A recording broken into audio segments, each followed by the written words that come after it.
Nella prima parte di questo video ci eravamo lasciati nel bel mezzo dell'esplorazione della parte sud-ovest di El Hierro, la più selvaggia e disabitata delle Canarie e forse anche d'Europa. Oggi voglio riprendere esattamente dal punto in cui ci siamo lasciati.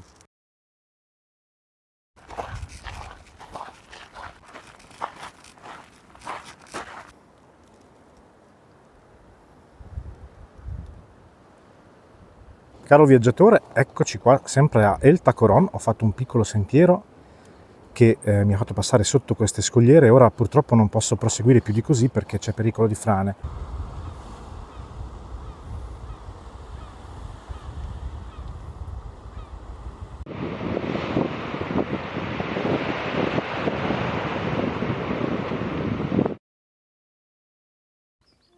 Spostandosi a sud-ovest ci sono pochissime strade che consentono di fare questo percorso. Una di queste è spettacolare perché prevede l'attraversamento di una enorme foresta di pini canari.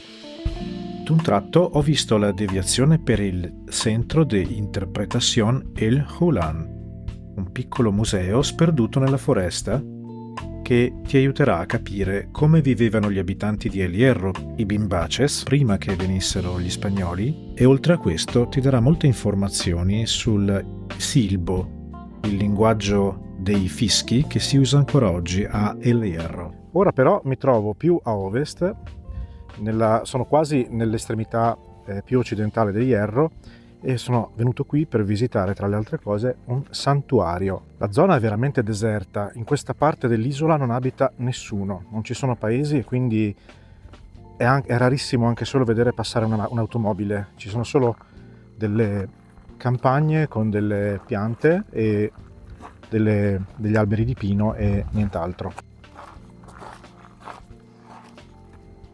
Ecco il santuario di Nuestra Señora de los Reyes, che è la più antica chiesa di tutta l'isola, costruita stranamente però in un posto dove non vive nessuno.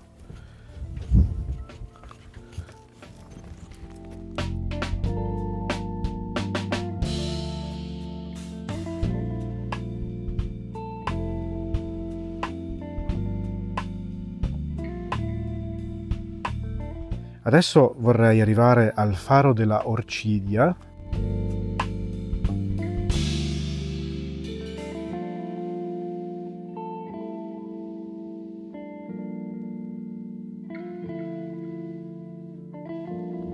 E guardate qui, quando si dice un fiume di lava, non so se riuscite a vedere, ma c'è proprio un fiume di lava solidificato che è pazzesco. Qui c'è un altro vulcano davanti a me, questo è tutto scuro, il suo gemello diciamo appena sotto.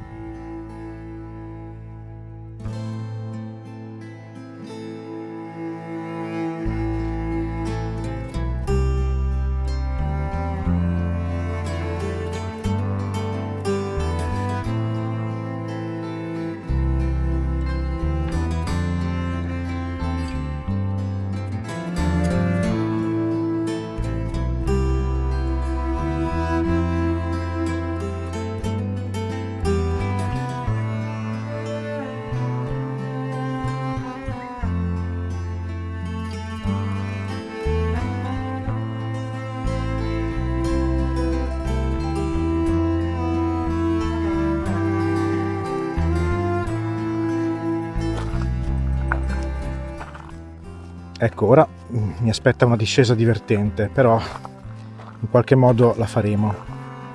Quello che stai vedendo in lontananza è il faro della Orchiglia.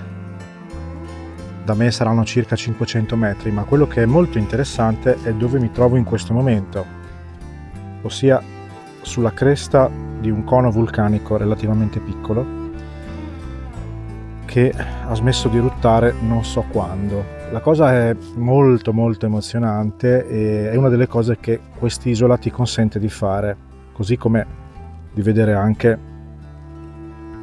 tutto il restante paesaggio che è incredibile. Ci sono tantissimi piccoli coni vulcanici ma anche alcuni molto più grandi. In questo momento io sento sì e no il mio respiro. Se non ci fossi io a parlare, qui non c'è il minimo rumore.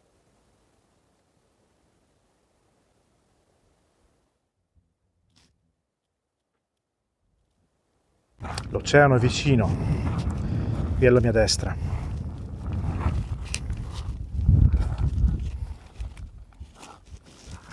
Purtroppo il monumento al meridiano zero, che è una cosa diciamo un po' particolare, originale da visitare, perché insomma quante volte capita di vedere il punto in cui anticamente veniva posizionato il punto più a ovest d'Europa, il meridiano zero, e che è stato chiamato meridiano zero proprio perché passava da qui.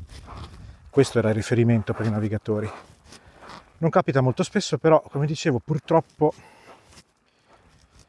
ci si deve arrivare a piedi e il terreno è un po' scosceso e un po' lungo come sentiero, c'è anche molto caldo, ci sono più di 30 gradi e scusatemi ma lo farei per voi, ma potrei non tornare per voi, quindi preferisco rimanere vivo. Ci si può andare col 4x4 se ne avete uno che è coperto a livello assicurativo per le strade sterrate. Quindi ci limitiamo alla visita al faro della Orciglia, che è qui dietro.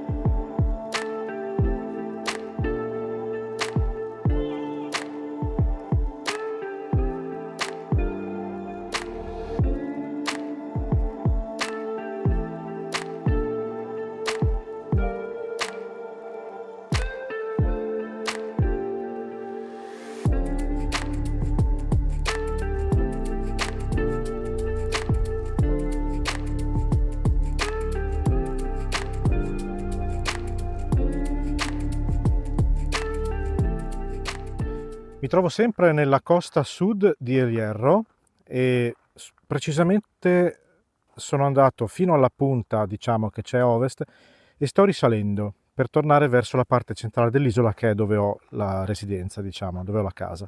È incredibile quanto la natura si sia data da fare qui. Guardate qui dietro cosa è riuscita a creare. Io sono senza parole. È una zona completamente desolata, ma è quel tipo di desolazione che non ti mette tristezza, ma ti fa provare un certo senso di ammirazione e soprattutto pace, tantissima pace, non c'è nessun rumore. Ah, è una cosa veramente notevole, notevole. Praticamente più di un terzo, pardon, più di un quarto dell'isola è tutto così a sud ed è magico, è veramente magico. Ho visto una cosa fantastica, devo assolutamente fotografarla.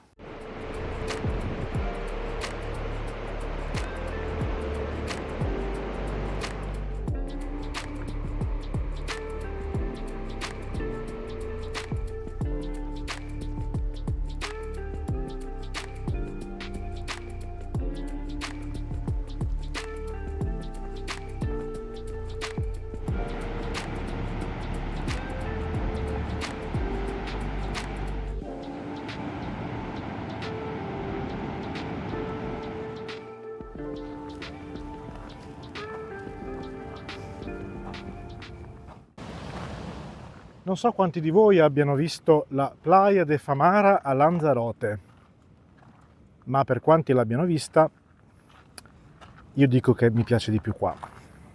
Ci assomiglia molto, ma è molto più imponente, più maestoso.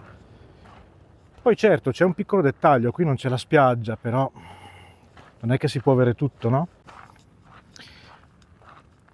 Non sono impazzito comunque, seriamente parlando il paragone con la Playa de Famara ci sta, perché anche a Famara all'arrivo sulla destra c'è una enorme scogliera, ma meno enorme di questa. Beh, sta a vedere che la spiaggia c'è anche qua, mi ero sbagliato. D'altra parte il posto si chiama Arenas Blancas e quindi vuol dire sabbie bianche, quindi ci può stare, no? Che ci sia la sabbia. È bello, non c'è forse l'accesso al mare come c'è a Famara, però la sabbia c'è ed è bella, soffice, piacevole.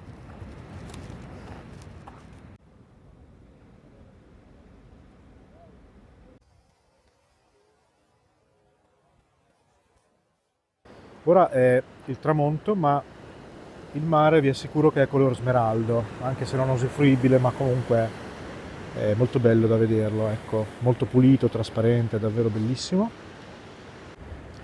Signori miei, eccovi il Pozo della Salud, che è un antico pozzo di acqua termale, una fonte diciamo di acqua termale che è stata utilizzata in passato per la cura dei problemi articolari e di pelle. In questo momento è chiusa, non so dirvi se è perché hanno valutato che non si possa più utilizzare oppure perché la fonte magari si è esaurita. Qui alle mie spalle c'è un hotel che si chiama Hotel Balneario Pozo della Salud, che devo dire dall'esterno sembra decisamente bello, un posto non dico di lusso ma comunque molto bello, che ha una spa accessibile anche a chi non è cliente. Potete vedere tutto sul sito, vi lascio il link nella descrizione del video. E quello che non mi è chiaro però è se usino l'acqua termale di questa fonte, ma mi verrebbe da dire di no perché non c'è scritto termale da nessuna parte proprio.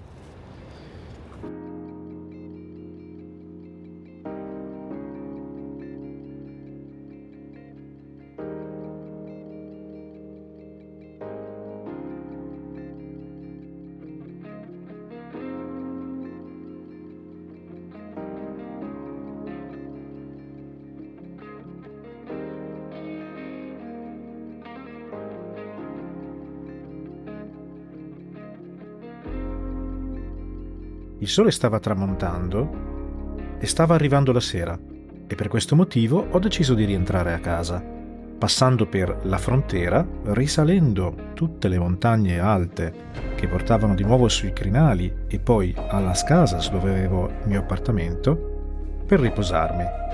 Ma questa è un'altra storia che ti racconterò nel prossimo video. Ciao!